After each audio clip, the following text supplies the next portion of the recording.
Once again, good morning. Welcome to Northern Lights Center for Spiritual Living, a community of people dedicated to using spiritual and practical principles to create lives we want to live. And Northern Lights Center for Spiritual Living offers practical and spiritual tools to make what? Positive changes in our lives. Our promise here is to reveal, inspire, uplift, celebrate, and magnify your greatness. We acknowledge our presence here on the traditional and unceded lands and waters of the first people of Seattle, the Duwamish and Coastal Salish peoples. These people are still here, and we join with them in how they continue to honor and bring to light their ancient heritage. We seek to resist the erasure of Indigenous histories as we work towards honoring and inviting the truth. In a similar fashion, we acknowledge how much of what we know in this country today, including its culture, economic growth and development throughout history and across time, has been made possible by the labor of enslaved Africans and their ascendants who suffered the horrors of transatlantic trafficking, chattel slavery, and Jim Crow. We also name the Asian and Chicano people who toiled with little recognition.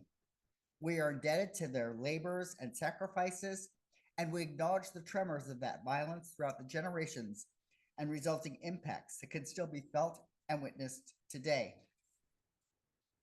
Please join me for our opening song, In This Very Room by Ron and Carol Harris.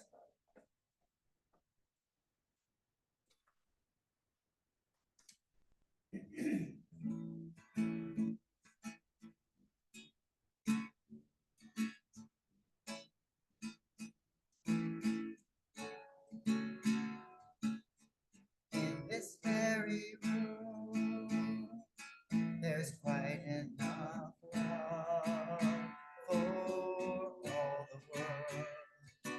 And in this very room, there's quite enough joy for all the world. And there's quite enough peace and quite enough power to walk through our every fear. For spirit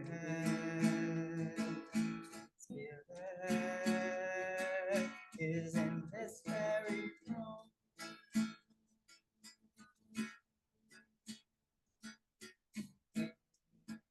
This very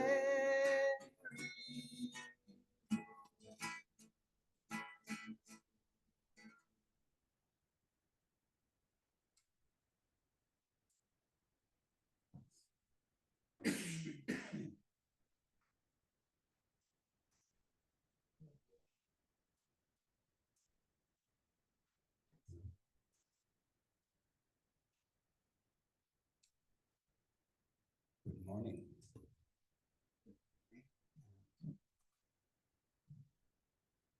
Today we're doing a little bit different for meditation, but I just want to invite everybody to allow themselves, give themselves permission to relax, to become as comfortable as you can. Or if you're seating, if you're standing, whatever position you're in, allow your body, first of all, your body to relax by taking in 3 nice deep breaths. And as we breathe in and release it, you can let it sound it out, the audible, when you release. And so deep breath in and over and release. Deep breath in and release. And now another nice deep breath in and release. And as we allow our bodies to become relaxed and at ease, now allow our mind, the chatter, the committee that meets in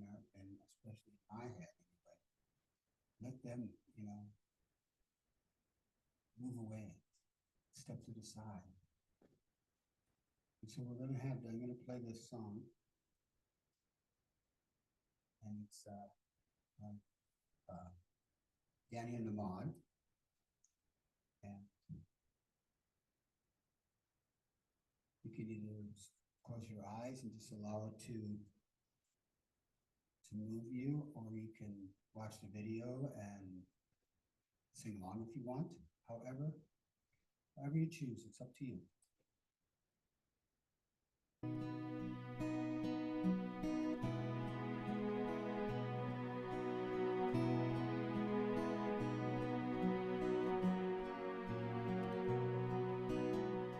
When I pray,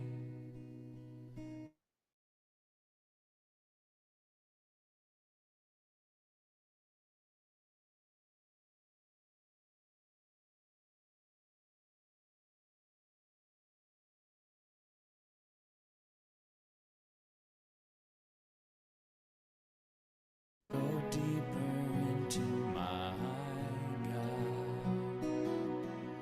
Right here, right now, right where I am, I pray.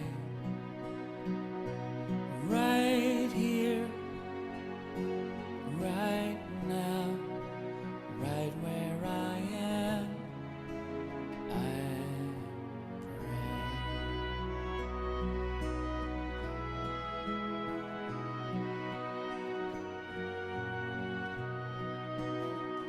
When I pray, I feel my soul go deeper, my soul go deeper into my God.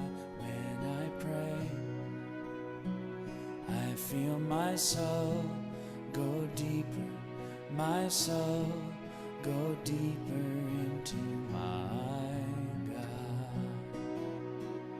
Right here, right now, right where I am, I pray. Right here, right now, right where I am, I pray.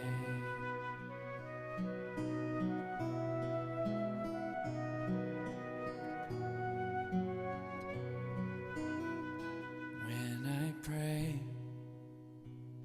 I feel my love go deeper, my love go deeper into my God. When I pray,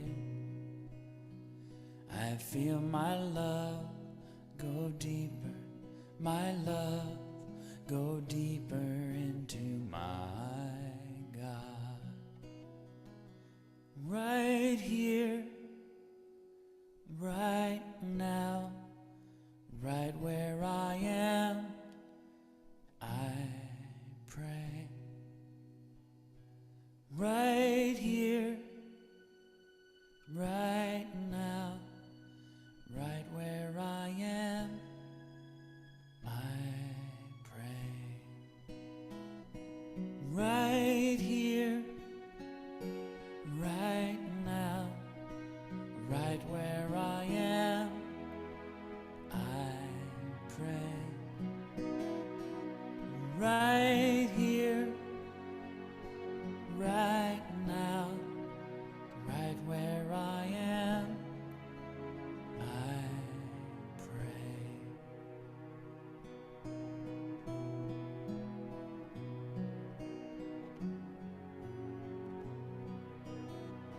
When I pray, I feel my heart go deeper, my heart go deeper into my God.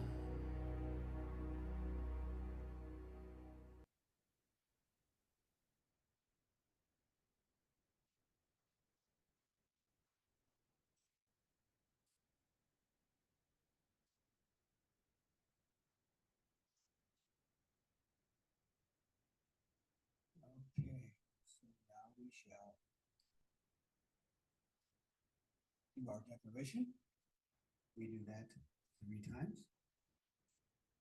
We are an expanding and loving community working in a field of infinite potential. We are an expanding and loving community working in a field of infinite potential. We are an expanding and loving community working in a field of infinite potential.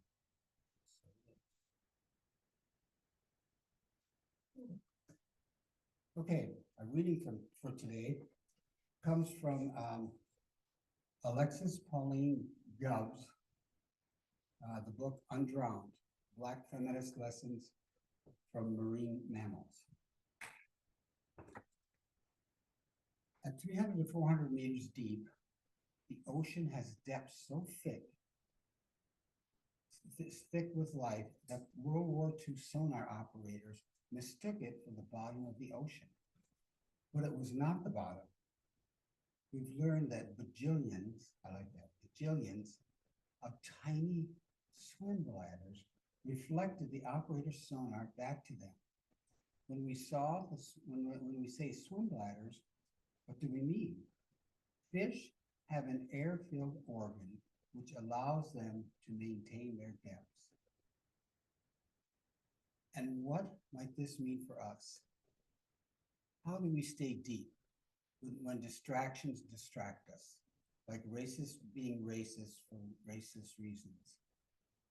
How do we keep our swim bladder levels right so we don't float out of our school formation?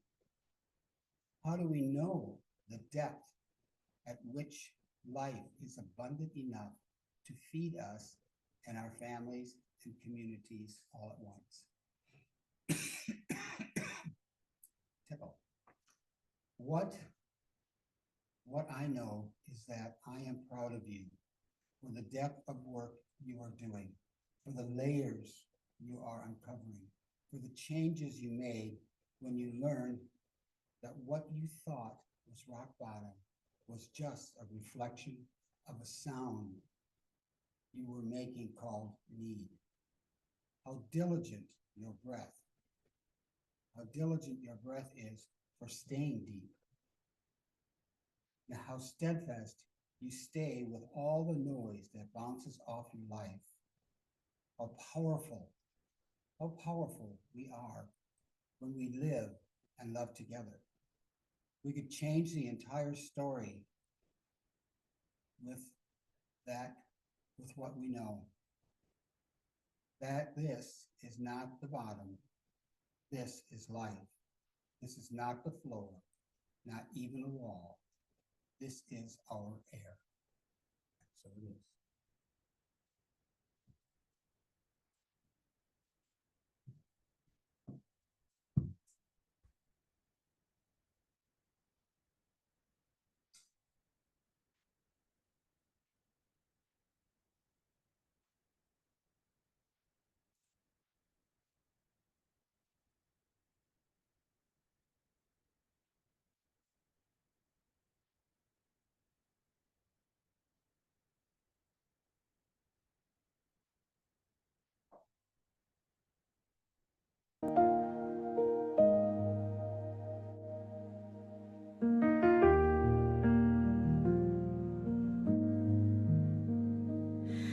Like the ocean meets the sky, like the dawn breaks through the night, so my soul is reaching out for the depths I dream about. I hear you whisper, I hear you call, a voice like thunder, yet softer than all. Deep calls to deep, I won't resist. Take me where your presence is. Draw me closer, pull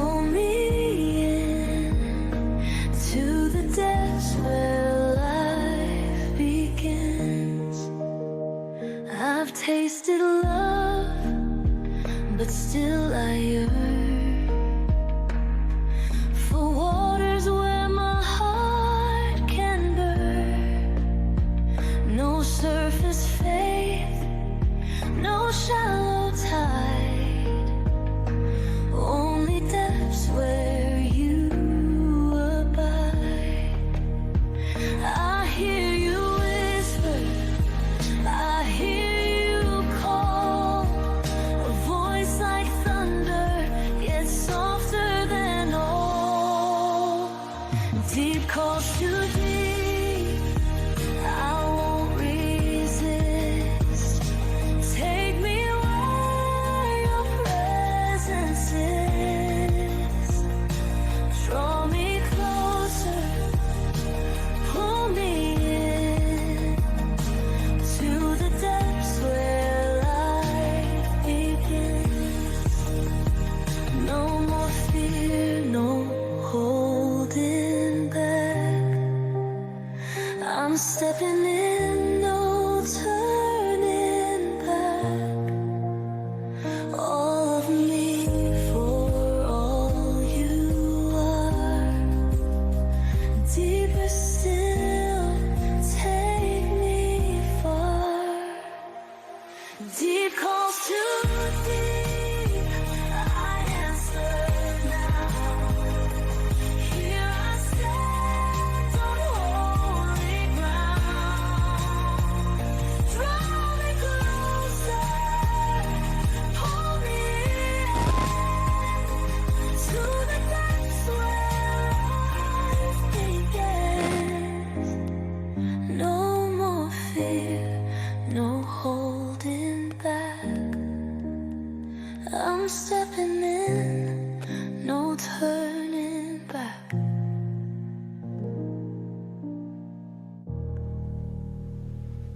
That's why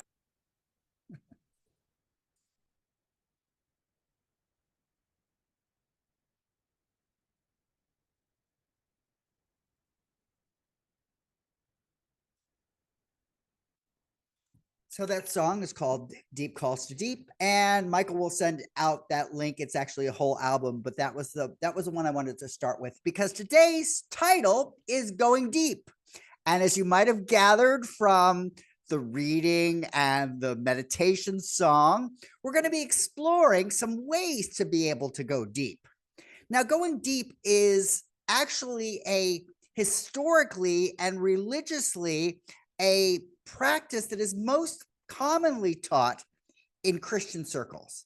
It isn't really a big Hindu or big Buddhist or big Jewish tradition. It's largely in the Christian tradition. And I just wanted to mention that because sometimes in religious science and in the Centers for Spiritual Living, we talk about being interfaith. We talk about drawing from all communities. But when it's Christian, we get a little bit like, people get all shivery and like, and I want to say that because, like I can say, for example, Stephanie and I were both raised in the Catholic Church, and there were things about the Catholic Church that I would say contributed to who I am. There have been jokes about, oh, you're a recovering Catholic, in the same way as being like, a recovering alcoholic. The whole notion is that there's something wrong with our past. And what I want to invite with the idea of going deep is that we embrace more of what we are, more of where we come from. So Ernest Holmes, the founder, and he started teaching back in 1916. So he began his teaching. This field of ideas is more than 109 years old.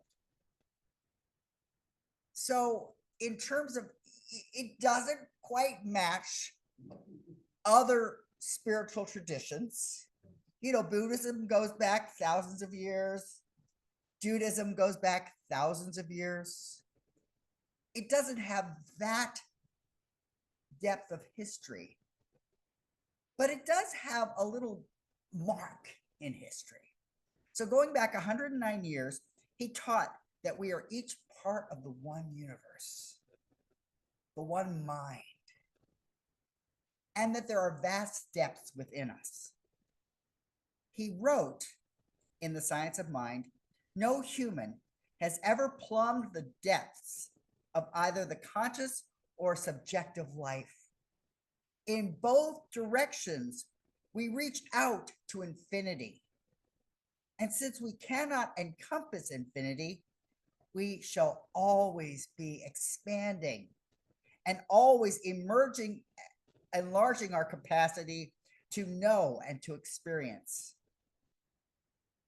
He gave greater ideas about this in his book, This Thing Called Life, which is Reverend Michael's favorite. We must learn to live by inspiration. That means that we should let the spiritual depths of our being flow through our conversation and into our acts. Loving by inspiration does not mean loving chaotically. Our whole purpose is to make the intellect an instrument for the spirit. We must become artists in living. To live by inspiration means to sense the divine touch in everything, to enter into the spirit of things, to enter into the joy of living. So today, what I want us to do is to consider some of the many teachers we have about exploring our depths. So to do this, one of the things I'm going to do is I'm going to start with sharing a particular, this commercial. I'm going to share from a space you might not have looked at for inspiration.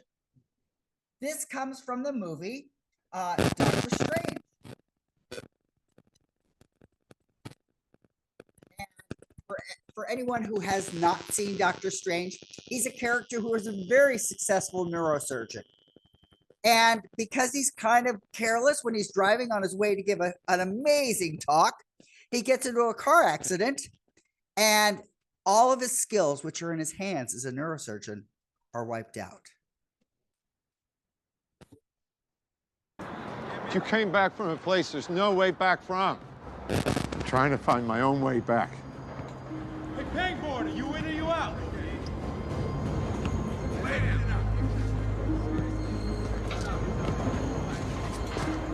All right, I'd given up on my body. I thought my mind's the only thing I have left. I should at least try to elevate that. Strangers carried me to mountaintops to see holy men. And finally, I found my teacher, and my spirit deepened. And somehow... Your body healed. Yes. I chose to settle for my miracle, and I came back home. The place you're looking for is called Kamartaj. But the cost there is high. How much?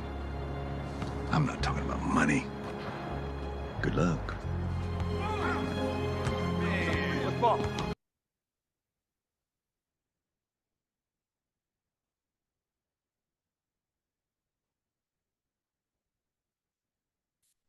So, what costs are we willing to pay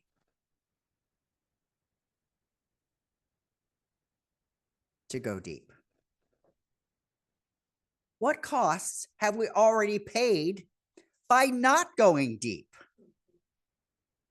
Right now, there's so much stuff going on. I mean, it's very difficult if you turn on the news not to hear about the Epstein files and all kinds of reactions. The idea that the person who's been convicted of supporting Epstein's work, Gazelle, would be identified as a victim, when this is a person who found little girls and coached them and trained them to become sexual victims of a whole bunch of wealthy white men. We're living in a time where the scandal, the notion, misses the entire point of those survivors, those strong women who struggled through and fell to the depths of human possibilities. That's not what's being told in the stories for the most part. You know, again, when we hear it being promoted that this sex criminal is a victim, we start to see how easy it is to flood the zone with superficial things. I mean, just this week, there have been marks on comedy shows and on television how desperate a certain felon in chief is at misdirecting people. Oh my God, did you hear that President Obama committed what is it? Sedacious acts. And I'm repeating the word sedacious because it's not a word. It's salacious or seditious, but it's neither of those.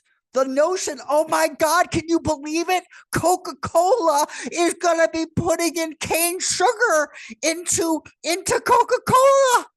How amazing. Instead of high fructose corn syrup. Oh, hallelujah. Praise baby Jesus. Praise baby Moses. We will have Coca-Cola with,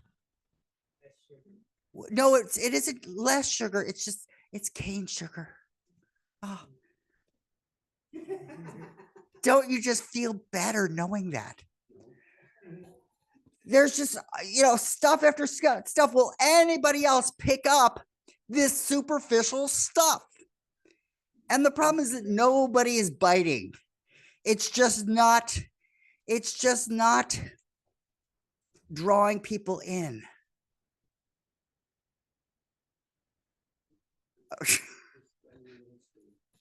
So, where are some places where we can learn? Where are the places that we can go? I'm not asking us to go to the place where Dr. Strange went, Kamatage. I'm not asking us to do that. What I'm asking is for us to look at what's available around us for finding our depths. Now, in the meditation, Daniel Namad, a singer, proposed that just the action of prayer, when he prays, he feels his heart goes deeper. He feels his soul goes deeper. He feels his life goes deeper. Prayer may be one way to deepen. So you might want to pull out that song. It'll be listed, when Michael sends out resources, you can pull that up and it's like, okay, that's a way I can go deeper. Michael has frequently spoken about how music is his spiritual practice, how much he is able to gain by listening to music. Maybe music is a depth practice that you can take on. For the remainder of today's talk, I'm going to be looking and exploring the notion that comes from that author who Michael read from. It's the Undrowned Black Feminist Lessons from Marine Mammals, Alexis Pauline Gumbs. And this week, what she proposed as a teacher about depths is the sperm whale. And one of the things about the sperm whale that I'll just start with is the name is a great reminder about how stupid people are. The sperm whale got its name because people thought that the head is where the whale's sperm came from. And they were shocked that the sperm whale, both females and males, had sperm. So the sperm whale is kind of it also becomes an example for just the foolishness of what we think is truth.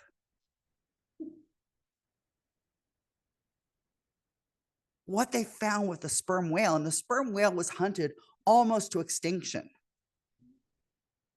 Has anybody ever heard of Moby Dick? Moby Dick, the whale in Moby Dick was one of those sperm whales. These are big creatures.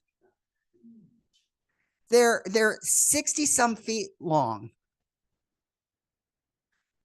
They're not the kind of whale that simply has the baleen that sifts through the water. They chew big things. Sperm whales are the predators for killer whales. So sperm whales are kind of not a nothing to dismiss. These are big creatures.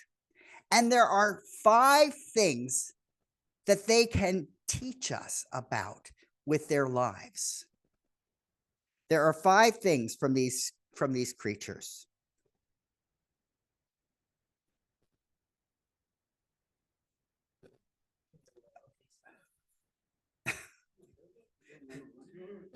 Jeffrey is proposing that killer whales taste good. I'm not going to have that as one of my five spiritual practices, but you can have that as a pre-thought that, according to Jeffrey, killer whales taste good. In terms of these sperm whales, they live at the depths of the ocean. And when we're talking about how to go deep, they can give us some good ways to do it. So the first thing that I want to talk about is to hush and listen. Sperm whales can surface without a sound. They can just emerge. It's not like you hear this booming sound of water flowing away. It's this barely a ripple that they come to the surface. Now, one of the reasons for this is that they're saving energy to go deep. So how do we save energy but to just hush, to become still, to become quiet? Now, in these times, it's very hard to just hush. There's so much coming at us that I don't know about you, but you can probably guess I'm not an easily hushed person. I'm very ready to talk. So hushing and listening are practices we can learn from the sperm whale. As we're hushing, as we're going deep, as we're preparing for that,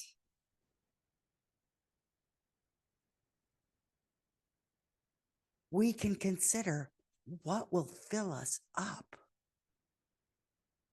rather than what is emptying us. I saw a talk this morning where they were talking about how protests have really marked the history of the United States.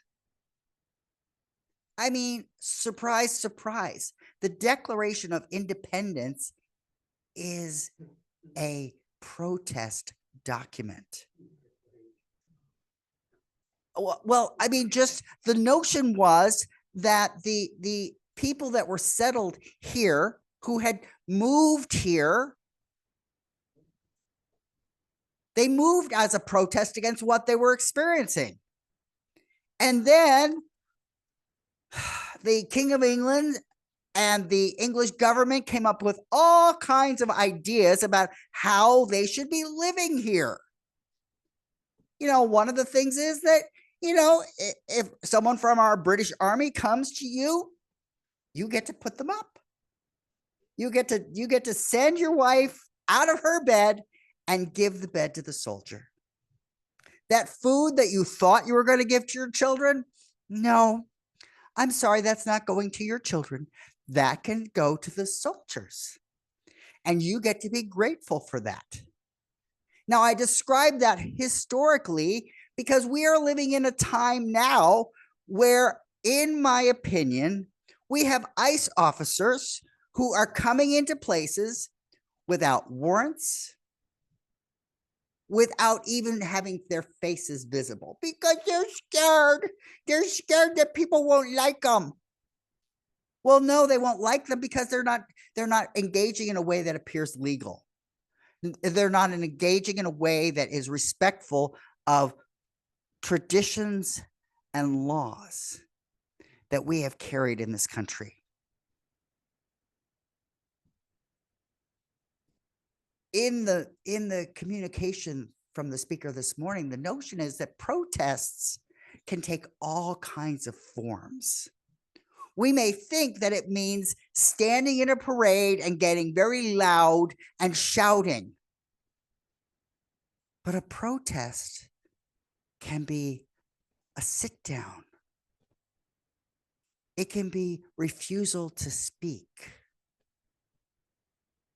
It might be hushing and listening to the stories that other people are going through and not trying to get a word in where, oh, I've had that same experience. Oh, my experience is just as bad as your experience. Hushing and listening are practices, and listening deeply. That was why I picked that song. The deep calls to deep. How often do we find ourselves listening to that deepest place? How often do we stop and say, I'm going to take the time. I'm going to quiet and be still and just listen. I mean, I want to say something about yesterday with the zip riding that people did. Shar made a decision. She was not going to do it. And then she made a decision to do it. Part of that kind of decision comes from a deeper place. It isn't just about listening to the surface fears. It's about being able to go below the surface fears and confront and say, I'm bigger than my fears.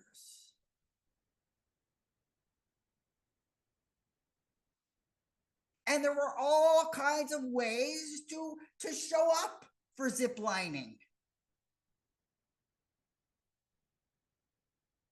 Some people, it was like, I'm on it and I'm going to be screaming the entire way across.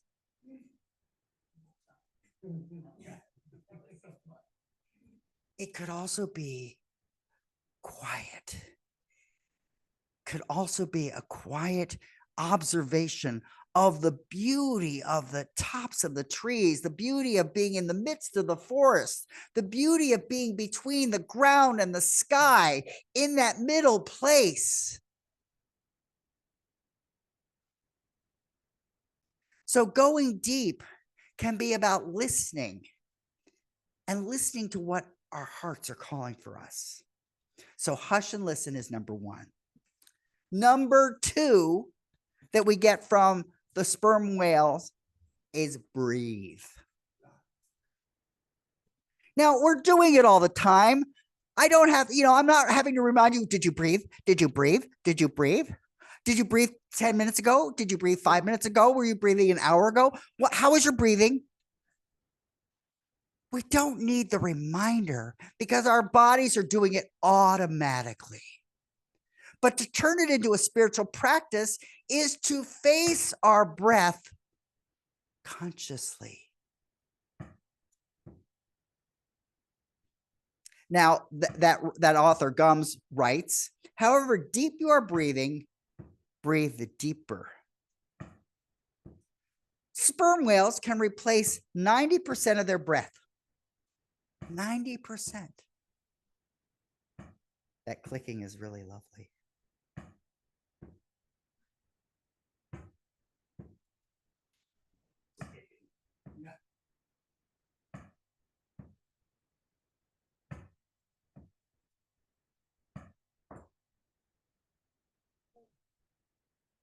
Okay. Breathing, we know, is linked to both physical health and mental health. Pay attention to how you breathe. So that may mean just take time during your day to look at your breath. Now, box breathing is a great example. You breathe in, you hold, you breathe out, you hold. You can breathe in on counts of 4. Breathe in, hold for a count of 4, breathe out, hold for a count of 4. It's very easy. You can box breathe.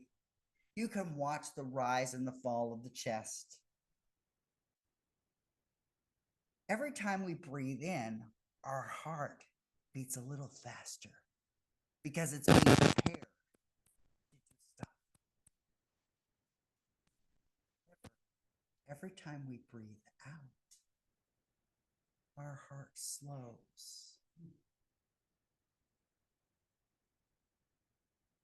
And we may enter a place of more peace. So decide, be conscious. Are there times in my day where I want more readiness to act? Are there times in my day where I want more peace? What do I want? What am I looking for?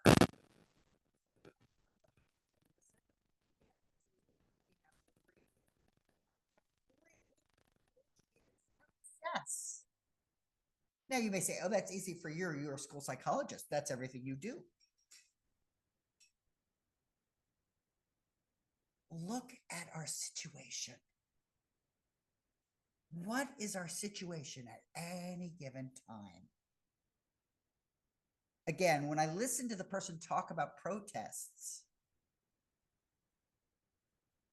we don't think a whole lot about a 5-day work week. We don't think about limited work hours. But there were decades where people worked more than 40 hours. There were decades where the labor movement was pushing back against the demands of factory owners. We look at our work week and we don't lean back into all that was done. We may be looking more and more as women's rights are being stepped on, as access to women's health care is being stuffed away. To get those rights and to get that health care, how many generations of women protested? How many generations of women brought it to the attention that things weren't going well for them? And for how long was that just disregarded? It was generations of women who fought for more rights.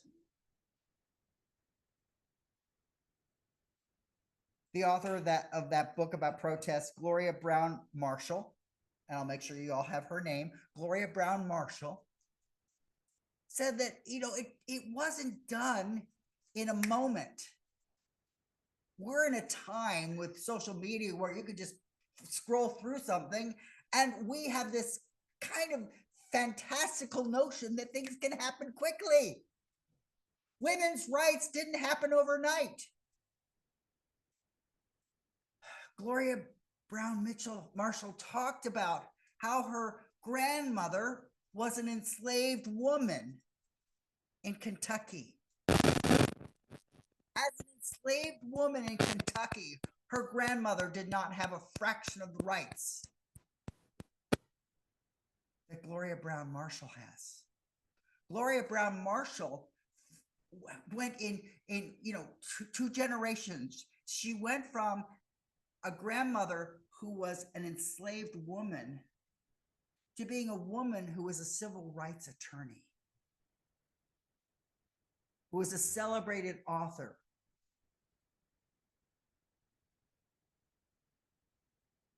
And she identifies that her story, her advancement rests on the shoulders of other people. We need to take time to assess where it is we are, what it is we're facing, what it is that we're doing. Now, one of the things about the sperm whale is that the wax in the head is one of the things that lets them go to greater depths.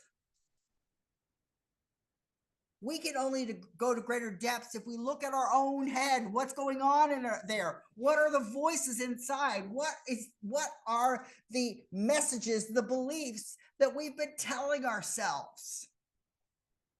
What have we hooked onto and we have not let go of? Again, I just want to say one of the things about the adventure yesterday, we're at the top on a platform, and you're not going to get to the next platform unless you jump off. Unless you let go of standing on that platform and you fly to another place. And maybe you are flying with both hands on the harness or the thing, or you're like Jeffrey and you're just flying off, or like Stephanie, who is engaging in ballet, spatial ballet. How is it that we are letting go? How are we assessing what it is that no longer serves us? Can we assess what is deep for us and what is superficial? When I first heard the notion of, if you want peace, work for justice, I heard that at the age of 19.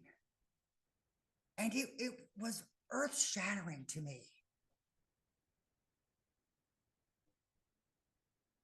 It was earth-shattering to me that I lived in a world where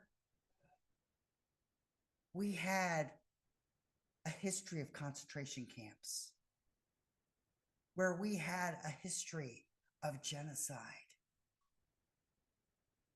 And it really fueled my passions. And I would say that those acts of injustice are something that fire me up.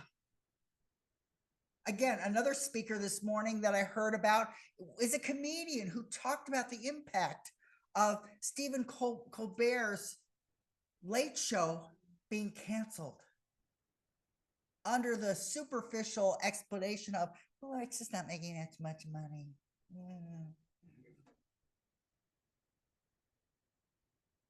But a more in-depth analysis might suggest, no, it's about silencing opposition.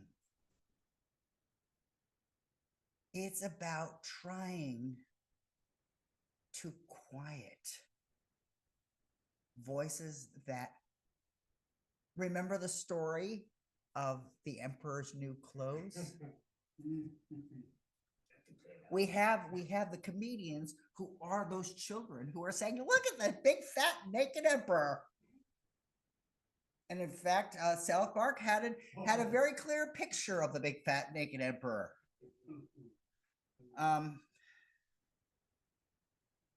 Assess. Decide what is superficial and what is deep. Where am I going to go deep? If I'm caught in all of this superficial netting up top, can I cut that away? And can I keep diving deeper?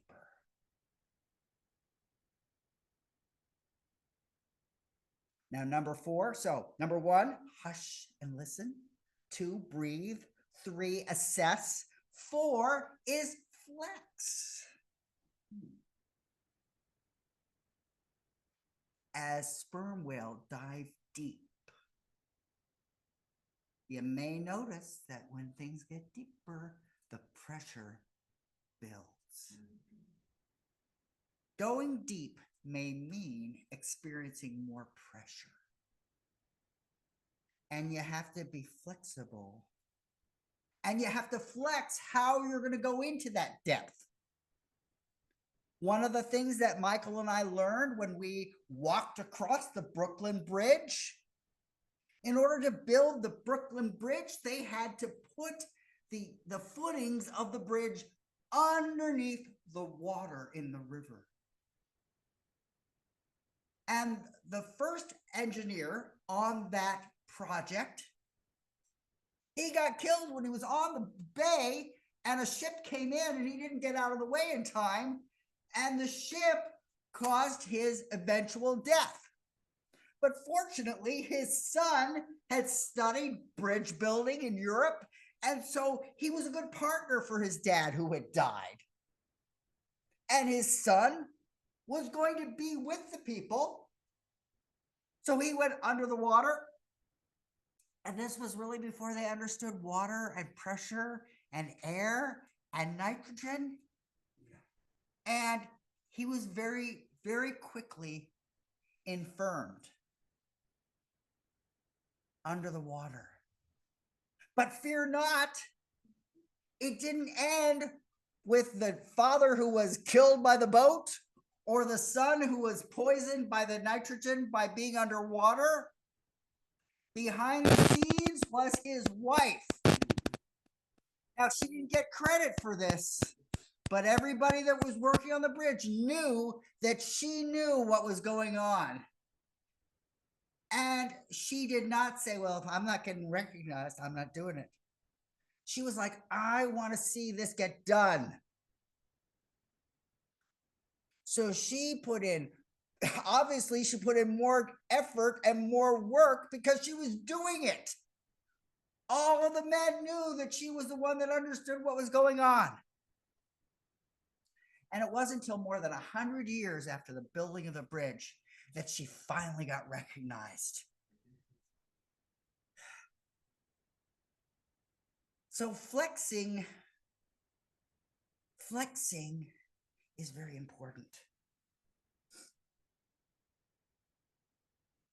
In that process of flexing, where is it that we need to be kind to ourselves? As we're navigating through difficulties, if we're approaching challenging situations, maybe people won't be kind to us. If you call something out, hey, that really looks like injustice to me. Oh, thank you so much for telling me that that looks like injustice. That's really insightful of you. Thank you. Sometimes when you complain, sometimes when you protest, people are like, back. They're not your cheerleaders. But to flex may mean that I need to be kind to myself. I'm not here to be buried under the weight of others' expectations. And we all know that can be quite a consuming weight. But if we've hushed, and if we've listened, and if we've breathed, and if we've assessed, we can let go of their expectations. We can cut away what we've internalized, and we can flex into what works for us. Part of the process of flexing is to pursue a vision. What is it that's inspiring versus simply what is it that I don't like? In the process of justice, it's about greater freedom, greater expansion, greater expression. For me, that's very exciting.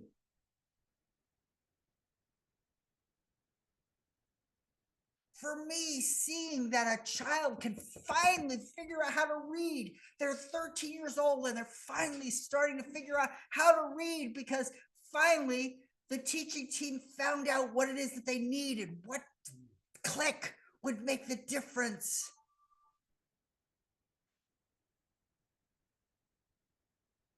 That flex. And finally, the fifth practice that we may engage in with the sperm whales is simply practice. Gum writes, let your practice facilitate depth. It will be there when you need it. We can use our spiritual tools regularly. Even when everything is going great. Oh, I don't need to breathe now. I shouldn't breathe now. Everything's fine. But by engaging in the practices, so I may be making recommendations around hushing and listening and breathing and assessing and flexing. And you're like, oh, I don't need it because life is so great. Why should I bother? Bother because the ongoing practice of it makes it so that it will be automatic. Isn't it easier? I mean, how many of us get up in the morning and we think, okay, this is what I'm going to do to walk. I have to make sure that they get the balance. It's a feel. When you watch a little kid learning to walk, they're catching a feel. When you watch someone learning to ride a bike, it's a feel. It isn't like something you could read in a manual.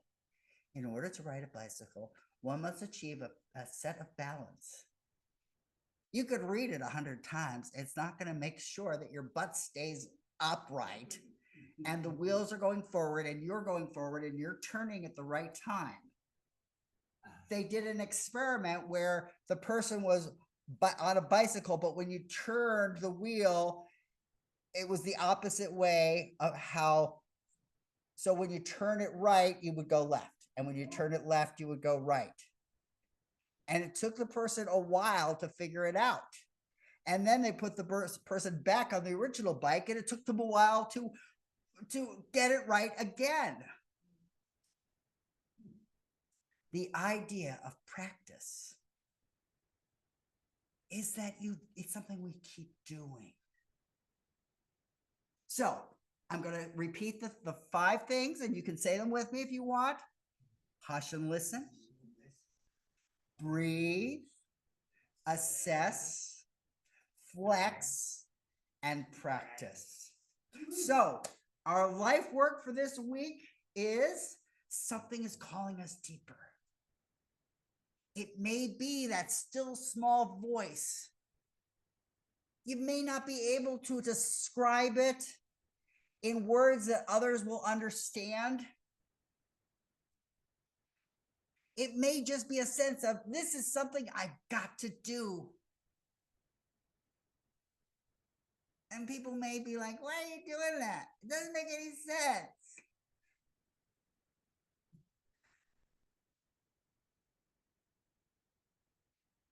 And the life work is to hush and listen. Not to let their overwhelm that call within. That whiny why that's outside, how to keep it outside and not to let it infiltrate. Now, sometimes there are whys that have already infiltrated. Pay attention to those whys where we hush and become quiet. We're like, oh, look at myself falling into the old habit. And again, I just want to point to Shar. You were like, nope, I'm not doing that. Initially, when the notion of the mission came forward, you were like, nope, that's not for me. But there was something deeper that said, wait a second, I'm going to face this. I'm going to face this. Hopefully it felt like you were facing it with people who loved you. And hopefully it felt like you were facing it with people who were cheering and honoring and appreciating every risk.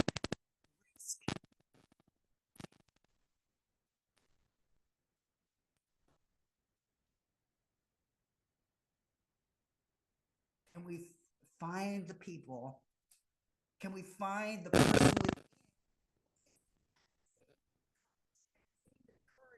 that same cheerleader one who was like, you go. You go, girl. You go, boy. You can do it. You got this.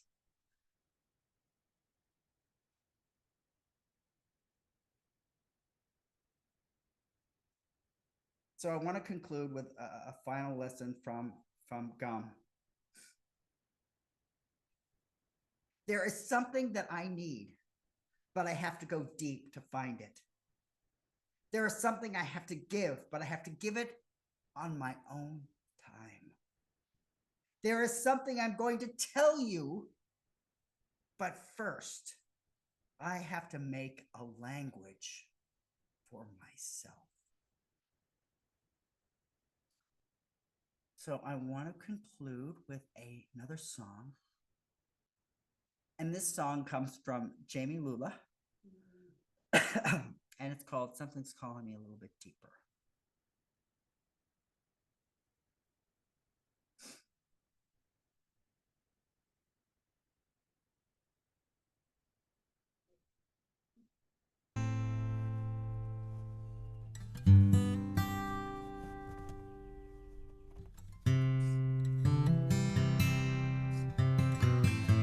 Something's calling me.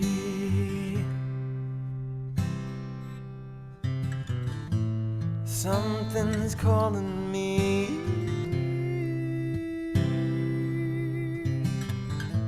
Something's calling me a little bit deeper than I've ever been before. Feel like I'm walking on marbles. Can't steal the earth beneath my feet.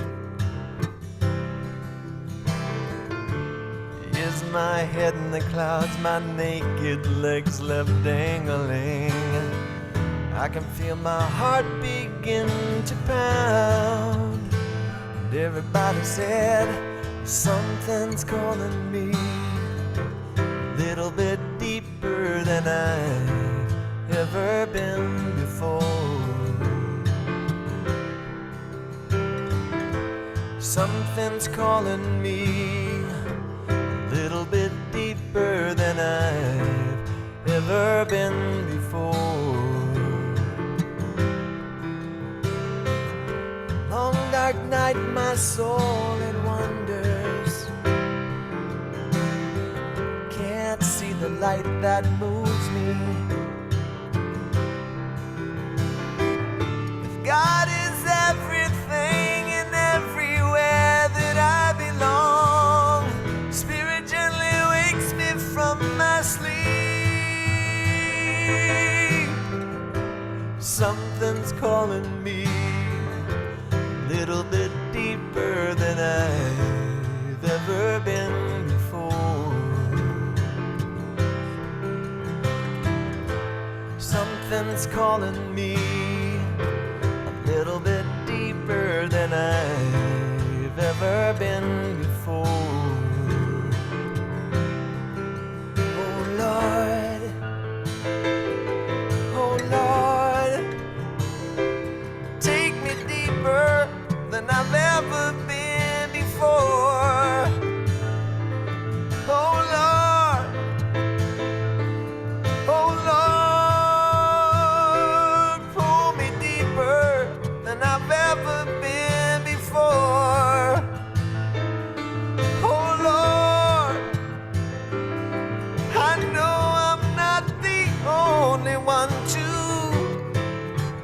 live inside these blues.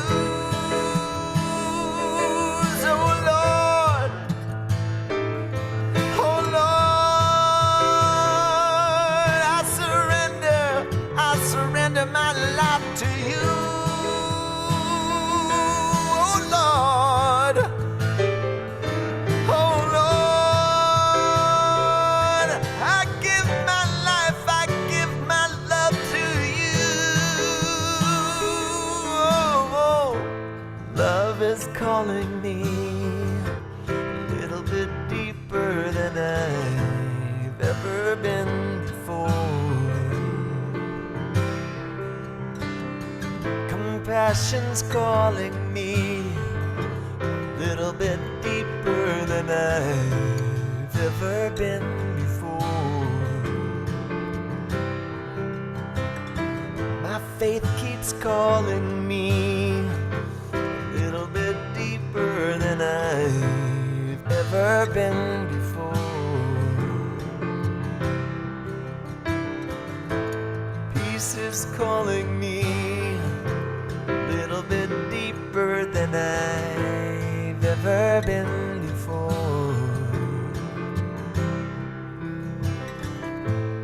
God is calling me, and I'm grateful like I've never been before.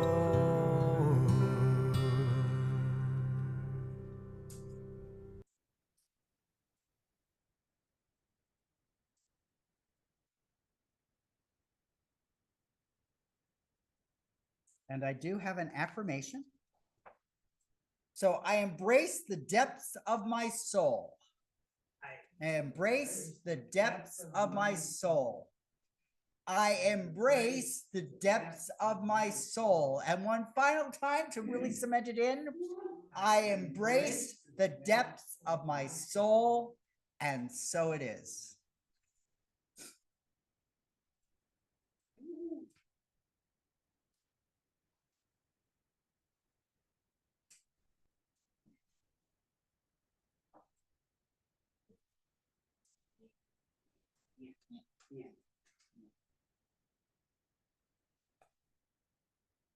And now we shall